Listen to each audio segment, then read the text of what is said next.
అమ్మా, వాడెక్కడ కూర్చోబెట్టి స్టోరీ చెప్పమంటాడేమోనని గుండె గుడ్డలోకి వచ్చింది. అయినా నన్నెందుకు డైరెక్టర్గా పంపించావు గురు? చెప్తా, అన్నిటికీ సమాధానం చెప్తా. ఈ స్టోరీలో మళ్ళీ సస్పెన్స్ కూడానా? ఏంట్రేదో అంటున్నావు? మీ వాస్గడ్ కనిపించట్లేదేంది?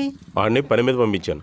మీ వాస్గడ్ కనిపించట్లేదని నన్ను కలెక్షన్ ఏజెంట్ చేసి నన్ను యాక్టర్ని చేసి వాడు ఎవరి దగ్గరకో డైరెక్టర్గా పంపిస్తావా? అసలు ఏమనుకుంటున్నారా నా గురించి? అప్పారావు కన్సల్టెన్సీ కంపెనీకి ఒక బ్రాండ్ ఉంది, ఎంతో మందికి జాబ్ తెప్పించిన రికార్డ్ నా పేరు మీద ఉంది. Any doubt?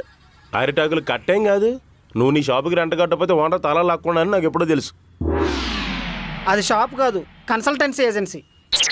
అబ్బో, అదో పెద్ద కన్సల్టెన్సీ ఏజెన్సీ. కిరాణా కొట్లో పొట్లాలు కట్టుకునే జాబులు, టీ కొట్లో గ్లాసులు కట్టుకునే జాబులు ఇయే కదా నువ్వు ఇప్పించేది. ఎదవ బిల్డప్ నువ్వును. నన్ను రచ్చగొక్కు. నా వడ్డీ డబ్బులు ఇచ్చారా? వదిలేస్తాను. ఏంట్రా అలా రొమాంటిక్గా చూస్తున్నావు? నేను కోపంగా చూస్తున్నా.